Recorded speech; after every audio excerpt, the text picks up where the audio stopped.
যাবি না ভিডিও করতে? আর বলিস না রে, কাজে গেছিলাম। কাজে গিয়ে কাজের সাইডে কি শরীরটা খারাপ হয়ে গেছে।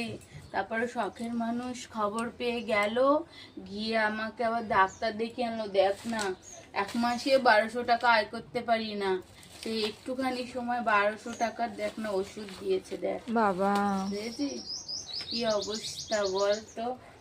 না তোর দেখেও মনে হচ্ছে শরীরটা খারাপ রে। এই এখন দেখ না ওষুধ খাবো। ভাবছি মনে মনে ভাবছি যে আমার যদি কিছু হয়, শখের মানুষটাকে কে দেখবে? শখের মানুষের তো কেউই নেই, আমি ছাড়া কেউ নেই। আর আমার ও ছাড়া কেউ নেই, কি করব বলতো?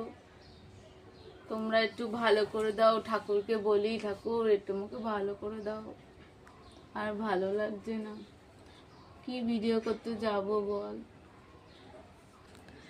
তা তুই এরকম বসে থাকবি? চল, ভিডিও তো করতে হবে রে, ওটাও তো একটা তোর কাজ। আর কি ভিডিও করব বলতো?